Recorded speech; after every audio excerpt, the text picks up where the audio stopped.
I know they're throwing raves in there. I know it's what's going on in there because that old factory building, that was empty for about 6 years. You know, it was a sketchy church for about a couple of years before that, but it's been empty for so long, they think nobody's going to notice when they go in there and they do a dance party and there's a line around a block every night on a weekend. We know what they're doing in there.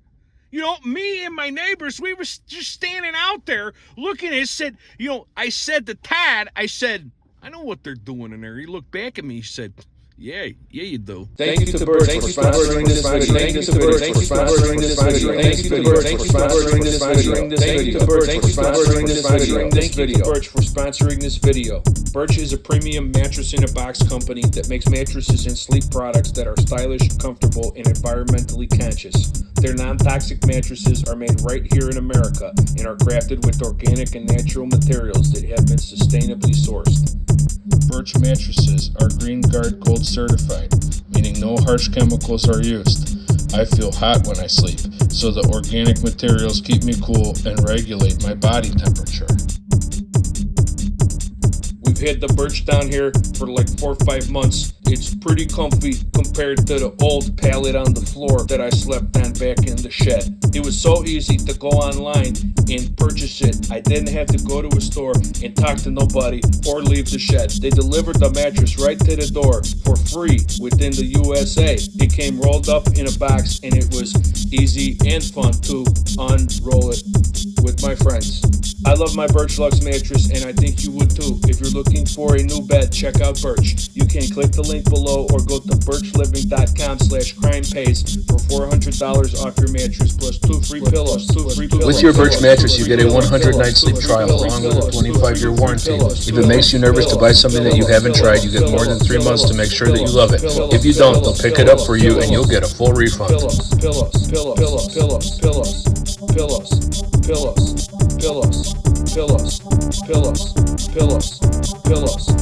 I know they're throwing raves in there.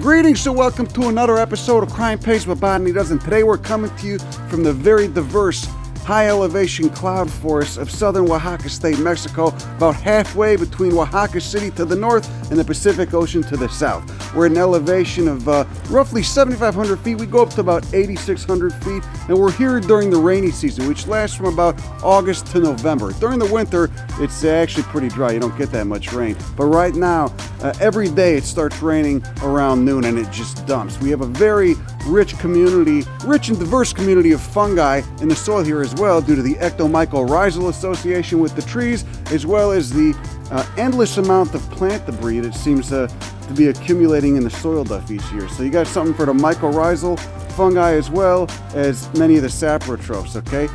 Very excited to show you this kind of habitat. You got bromeliads and orchids growing on the branches of pines and oaks. So anyway, let's take a look, go see what we got going on here.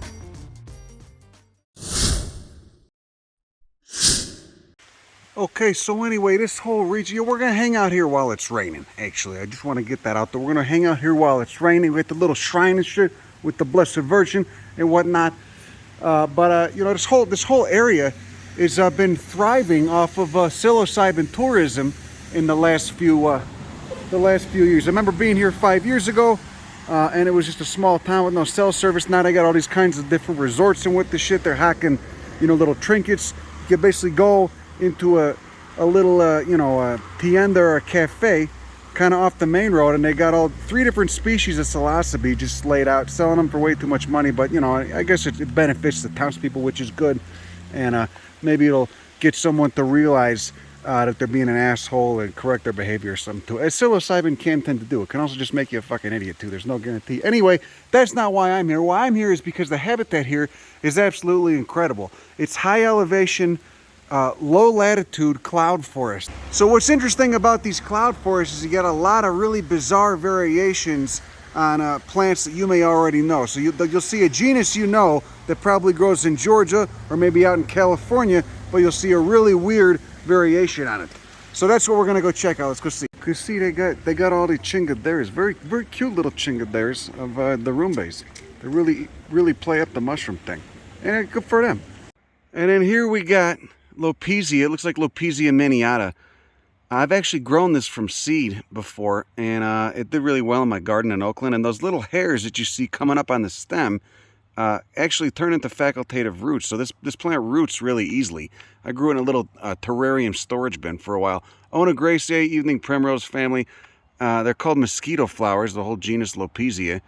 You could see what's going on there. You got 4 petals, 4 sepals, and it looks like 2 little nectaries right there at the base of those top pink petals. And then it looks like blue pollen too. And then there's the stigma. So it's I can't even see the goddamn stamens in there. I'd have to dissect that flower a little bit more. But this is a great plant, and it grows like a weed in the right conditions. But again, you got heat. You got too much heat, it probably won't do that well. I think, like, you know, above 95, it just kind of gives out. We are in a cloud forest technically, so look at all the goddamn hairs on that thing too. They don't get that big, but they're pretty cool looking little flowers when you get up close to them. You know, landslides are just a fact of life on this terrain. But right here we got a species of Echeandia just coming up on the side of this also sketchy cliff. I didn't check to see what kind of sediments these are. I'm guessing, I don't know, I can't tell if they're like calcareous sediments or more volcanic.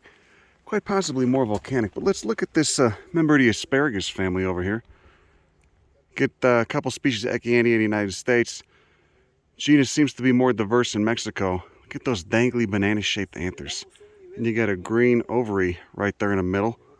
The filaments got some weird, what's that stuff on the filaments? They got a weird structure to them. How about that? This shit is going on. Just another monocot with a little storage root in the ground. Look at those beautiful leaves, too. Parallel venation, an undulating margin. Holy shit.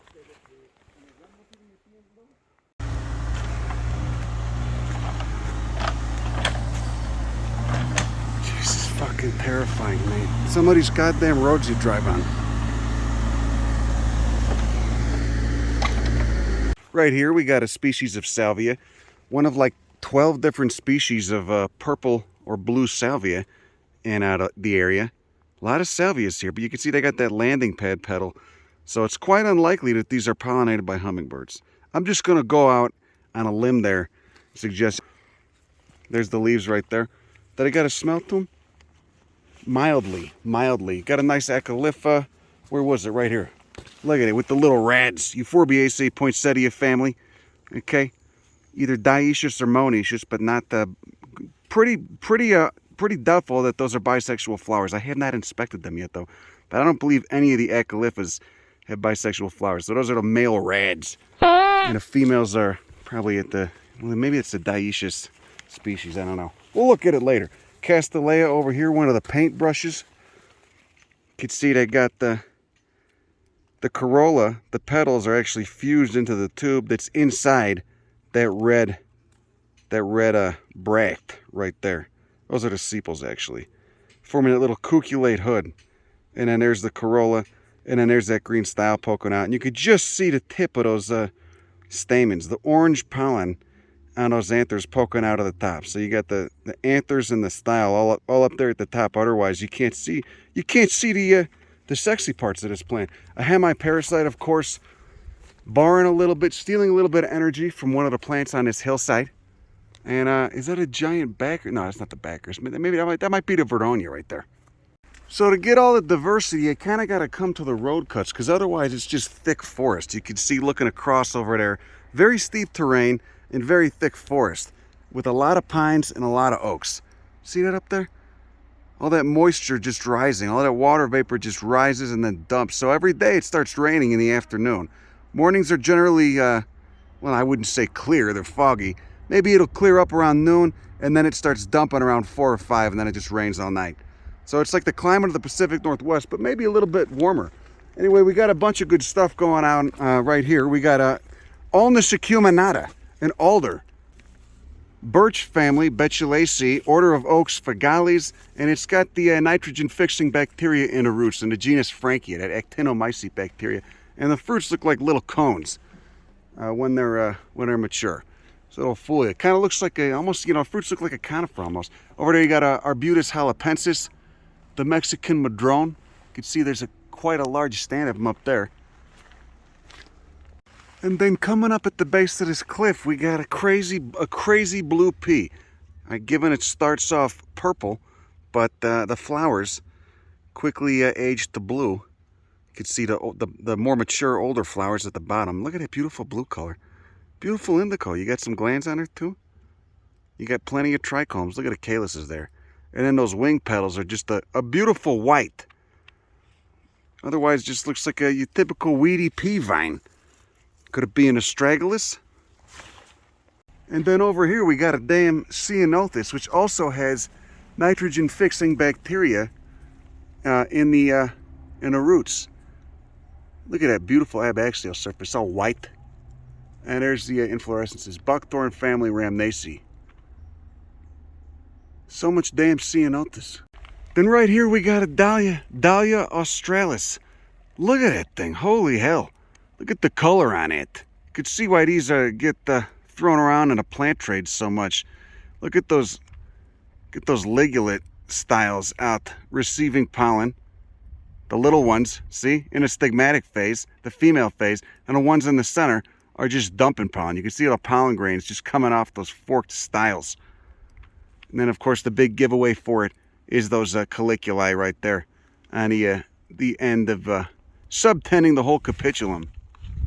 There's so many species of Dahlia in Mexico. It's fucking wild. Look at it. And then you got the whole pinnate leaf thing going on. Well, it's triphid leaves, but they're pinnate. Oh, very leathery. They feel very, very leathery. Look at the hairs on the underside of that too. You got some wax and you got a lot of trichomes. Beautiful leaves as well. And then right here and all the way up there, you got Penstemon roseus. Look inside that perianth. Look inside that zygomorphic flower. Look at how those black anthers are dehiscing, just puking out pollen. Got pollen all over the opening of that corolla. And those thick filaments kind of acting like stilts that hold the roof of the flower up. That's what they almost look like. And you got a nice nectar guide in there. So hummingbird pollination, or could you get a bee's ass in there? You could get a bee's ass in there, maybe both. But the red color would certainly seem to indicate hummingbirds, of which there's many species at this altitude. Then there's that style in the middle, but no staminode, no beard tongue, unless it's hiding at the base of that.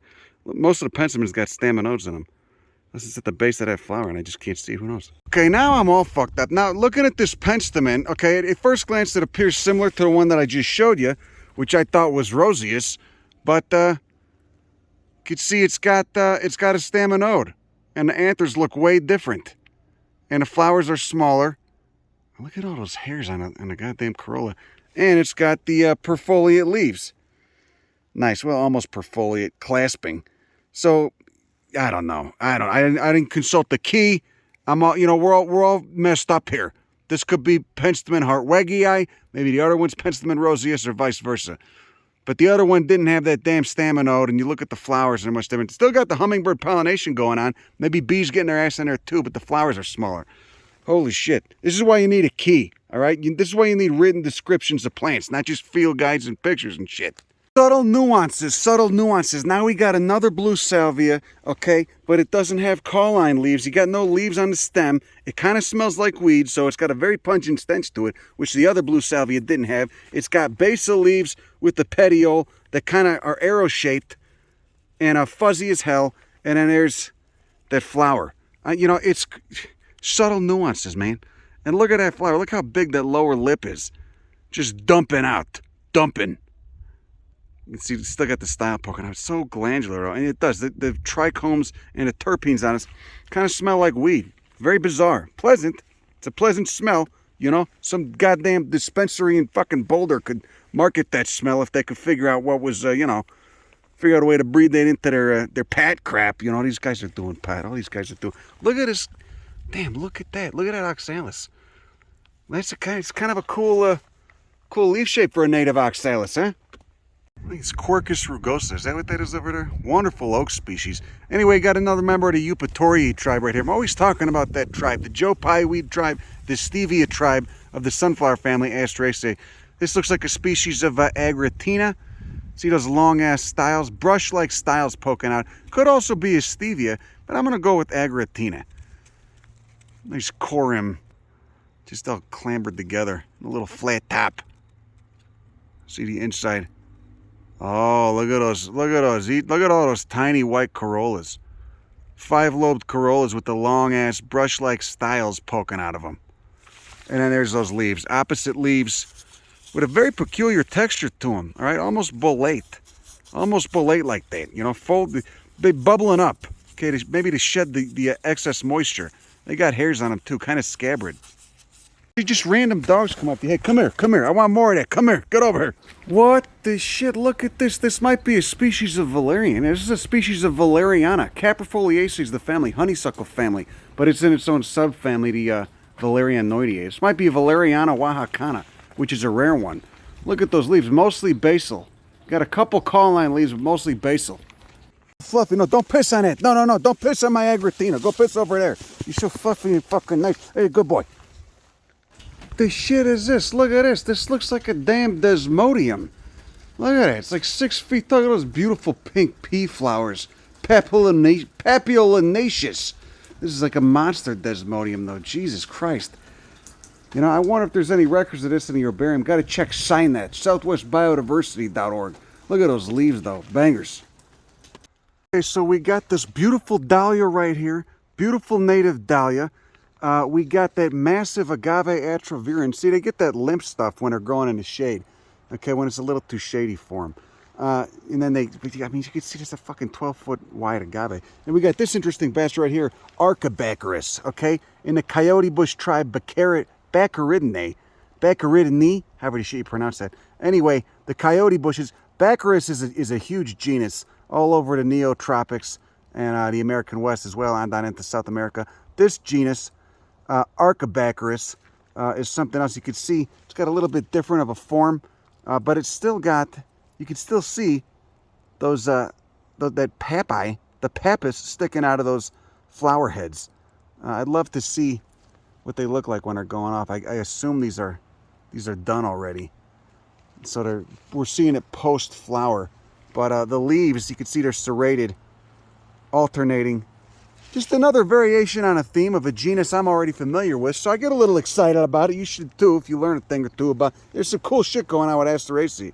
See, so that fluff comes out, and then the seeds are on there, and that's how you get that. That's how they get dispersed. This thing, I was confusing this with a damn solanum, but I actually think this is a member of the Senecio tribe of Asteraceae in the genus Sicalium with the P, Pusicalium. But look at it. Look how velvety that damn stem is. Why so many velvety plants up here? Look at the goddamn leaves too. Look at those incredible leaves. Rather small flowers when they bloom, but what a fucking banger. Just incredible. You know, if this was a solanum, it would stink too, and the leaves don't stink. Look at the hairs on it. Now, I haven't been up here in 4 or 5 years, but Sicalium, I remember being a genus I was quite obsessed with at the time. You know, and you see a lot of them. I mean, just the color on the leaves, especially. You almost never see them blooming. I think they bloom later in the year, but incredible genus either way. Another one of the Senecios. There's that Sicalium getting ready to flower. Look at it, God, look at it. Ah, emerging inflorescences, emerging capitula, emerging Senecioid capitula, emerging Senecioid flower heads. So fucking velvety. Oh, I love it. Fuck. Look at this goddamn agave. Look at it. That's got to be a 16-foot spread. Look at that thing. Agave atrovirens. The pine forest agave. Ah, shit, it's already raining. I thought we'd get more time. It's already starting to rain. That moisture's already condensed. Look at this fucking beast. Just a giant battery of sugar. Look at it. Ah, when they bloom, the inflorescence is damn near 40 feet tall. What an incredible species. You'd think those Agave Americana that sometimes you see in California get big. Look at this fucking guy. Holy shit. Here we go. Here's a member of the genus Fuchsia. All right. Evening primrose family, Onagraceae. Got 4 petals and then 4 sepals alternating with. The petals are kind of truncate, kind of flat topped up top. The sepals are more pointy. You can get that tube flower. And of course an inferior ovary. You can see it barely distinguishable just beneath that big pink cup. You got that little brown segment, maybe a couple millimeters long. There's the ovary right there. All right, a lot of fuchsias. A lot of them are hummingbird pollinated. They're higher elevation species in the neotropics. Look at this, it looks like a pea, but it isn't. Monnina jalapensis, member of the Polygalaceae family, Polygalaceae, order Fabales, so same order as the peas. Beautiful purple flowers, and God, that rain is really starting to pick up. Might have to stop filming soon, okay? But, you know, the flowers, like most Polygalaceae, the flowers kind of look like peas, but aren't. Just slightly different. All right, you'd have to dissect. You still got those wing petals, but you'd have to dissect that keel. You got some weird shit going on with the stamens, too. But all just arranged in a little raceme, and then simple leaves, too. You don't got that whole trifoliate thing or bipinnate thing going on either. Look at that tiny little native geranium. Oh, what the shit is going on there? Look at that guy. Where's his style? Oh, his style's not open yet. They're protandrous.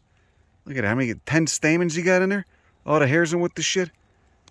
Got those magenta striations on those pink petals, and then there's that foliage. Kind of hairy. You got another native Baccharis conferta. You know the coyote bushes of Astragalus? You know how diverse they are? They're everywhere, like I was telling you. Look at it. But you know those leaves. See, I don't even see the flowers. I know the leaves so well. I could tell. It's a Baccharis, sure enough. Baccharis conferta. Nice little, cute little shrub. Oh, look at this goddamn begonia. You got fucking wild begonias. Look at it. Look at all the damn hairs on that ovary. All right, so that's a female flower. Begonias are monoecious. And then the male flowers are up top. See, that's the male. See how it's got no ovary beneath it? See? See that? So those are just stamens. But the sexy parts kind of look alike. So those are the stamens releasing pollen.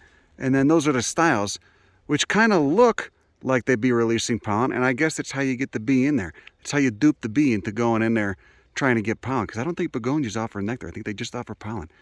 But it's got that ovary. So the bee goes in there and gets duped. But, you know, in doing so, he puts some pollen on that stigma anyway. And look at those goddamn leaves. Palmate leaves. How about that? Ooh, kind of coriaceous and stiff, too. And then looking right here, we got a native member of the iris family, Iridaceae. This is the genus Cicerynchium. It's a yellow Cicerynchium. The ones we get in the United States are mostly purple. You look closer, you see those 3 stamens, 3 black anthers, and then if you look even closer, you can see a 3-lobed style, basically, the gynoecium, the female part of the flower. See those 3 rods that don't have the black tips to them? And then there's the ovaries right there. Of flowers that have already been pollinated and matured. And those iris leaves. See those unifacial leaves? See little sword-shaped leaves with the parallel venation. Most looking like blades of grass. Iris family's most diverse in South Africa, but you get some really interesting ones in North America and South America as well. More variations on a theme right here. A species of Calliandra. A pea, a hummingbird pollinated pea in the mimosa family, or mimosa subfamily, excuse me, Mimosoideae. See the pinnate leaves, very peculiar leaves. There was, we saw Calliandra houstoniana, I think that was it. We saw a species of Calliandra on our way up here that was larger than this, but you can see this is a rather tiny one. All those red stringy things are just stamens. They're just filaments topped by anthers, and you got a style in there somewhere too. And of course, there's the petals and then the calyx subtendate. So what looks like a calyx is actually the corolla. It's the petals, and then the calyx, the sepals, are below that. It's smaller series of bracts. I have not seen this guy getting taller than 2 feet. There's more over there. I'm supposed to be in here. How'd you get in here? You gotta go out. Where you gonna go? I'll put you outside right now. Here we go. Okay, so I'm gonna stay in the car because it's pissing and it's been pissing all day. But there you go. There's a nice tree dahlia for you. They can get upwards of 18 feet tall. Common in cultivation, but native here. See, they got this sketchy terrain with all the landslides and shit, but this is not quite the habitat for the Darumbes. Need a little bit darker, and they need more soil and less rock. But it does seem to be a limestone parent material here. So I guess that answers my question about the geology. There's a really cool milkweed that grows there, Asclepias melantha. But I don't think we're going to find it. It's pretty rare, but I was hoping in this disturbed area, we might stand a better chance of coming across it. Mary Christ, oh God, look at it. There it is. Oh, I didn't think we'd actually come across it, but there it is in full frontal bloom. Holy shit. Great American Disposal Company. Gad. There you go. Asclepias melantha.